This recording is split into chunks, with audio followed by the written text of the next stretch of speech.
is the supreme science, as said by Aristotle. Everything that is existing in a state is totally correlated with the politics of that state. But either political or non-political, when it lacks the moral as well as the ethical values, it has to be rechecked. Hey guys, today I'm here to talk about the post-mortem of politics. Politics is derived from the word polis, which means state. There is politics in everything. There is politics in family life, sexuality. There is politics in music, art, dance. The food in our plate, the gender, the religion, the caste we have are totally under the control of the politics existing in a state. Major historical outbreaks that took place was a result of the political revolution that existed at that time. The fall of the Roman Empire, the French Revolution, the October Revolution of Russia, the Chinese nationalist movement, the defeat of many of the political parties, including the Labour Party, Conservatives and the Congress Party in the 1980s, was a clear-cut evidence of the participation of political revolt in such historical events. So everything, everywhere we can see politics. Politics itself is policy making. But when we ask an ordinary citizen, according to them, what politics is, they will be surely in an opinion. They will give us an opinion that politics totally degraded the life. Politics totally destroyed the nation. And what made the people to think so? It has to be analyzed. First of all, the selfish interest of the people who are having the power of the political authority are totally the main person who is responsible for such kind of opinion about the politics existing in a nation.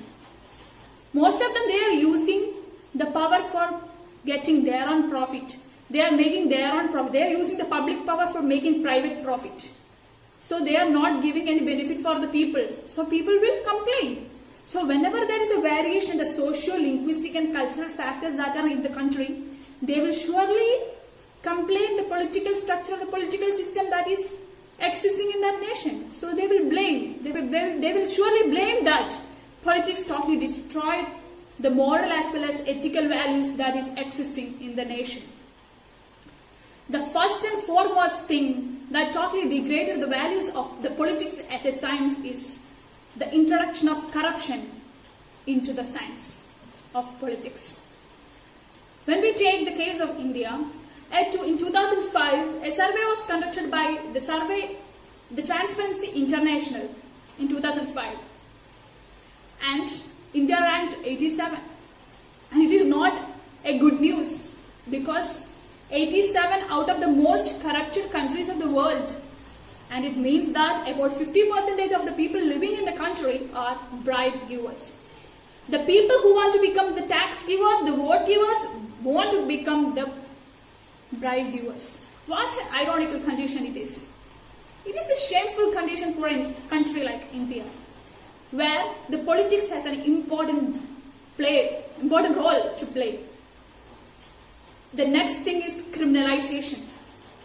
Whenever we take the record of the voting system, the voting candidates, we came to the conclusion that some of the people who are becoming the candidates have a criminal background.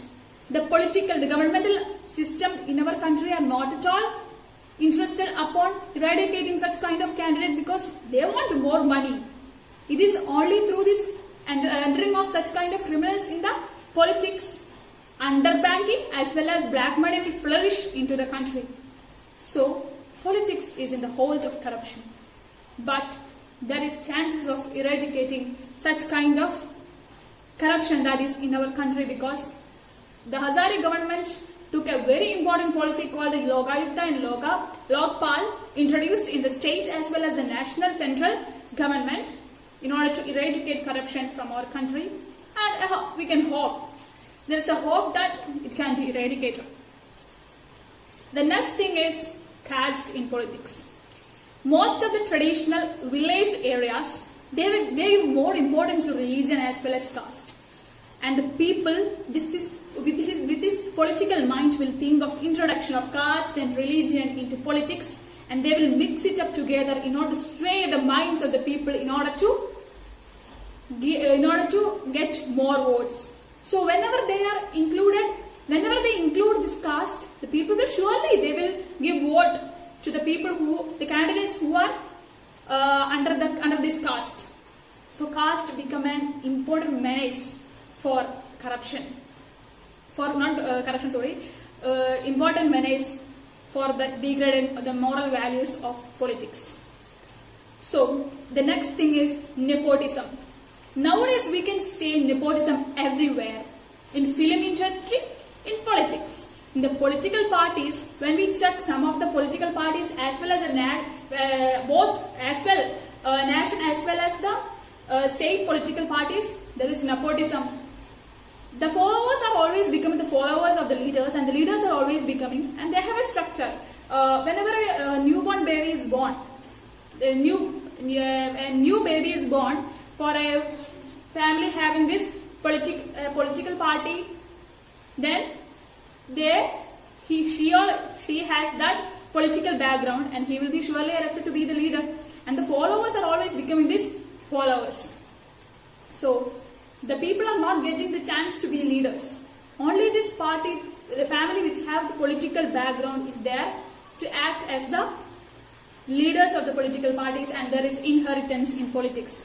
So corruption, criminalization, caste and inheritance in politics become the main menace. There is also many other things, including the involvement of businessmen in politics as well as the politicians becoming the businessmen. So this all, the corporatization in politics. Corporatization means most of the time the public properties are turned into the private properties. It is only for the benefit of the private persons who are indulged to take such public properties. It is not the well-being of the public. It is not for the well-being of the people. Everywhere we can see this selfish interest. So we must not lose the hope that we have, because we are living in a country where we give more importance to political science. As a political science student, I can never ever think of politics becoming a corpse and making an autopsy of this political science. I can never ever think. So the major elements that totally destroyed or degraded the values of political science are these, which include the corruption, criminalization, nepotism, the involvement of business personalities, the involvement of caste in politics. There are many. This political play is not only in the parliament, it's not only in the legislature. It is swaying from the traditional clans, so-called tribe clans, living in these traditional societies, in the contemporary politics. It will sway from the traditional clans to the contemporary politics, thereby the sovereign states to the world. Worldwide it will go. So, whenever the moral and ethical values are lost for a science, it has to be analyzed, and proper methods should be made in order to eradicate such things. Some of the methods which include proper accountability of the principles that are taken by the government should reach the people. There should be transparency of the schemes of the government. Most of them I said earlier about right to information and right to information. Right to information, which is considered to be the watchdog of many rights of the people. So it is one of the most important rights that the people has, because they have the right to get the knowledge of the governmental schemes, as well as anything that is under the provisions of the government should reach the people. So we should hope that by proper accountability, transparency of the governmental schemes, proper empowerment of the people, educating the people about the moral values as well as the political values that is existing in the state. People should know. People should have the knowledge to vote for the people who are upright to their values, upright to such moral values. And such politicians should be only elected who have this cynical attitude, does not have this cynical attitude towards the morality of politics. So, in order to eradicate such kind of problems that is existing in a state, we youth have to come forward and fight against such kind of things that totally destroyed or degraded the morality of our politics as well as the state as a whole. Thank you. That's all for. That's everything. Thank you.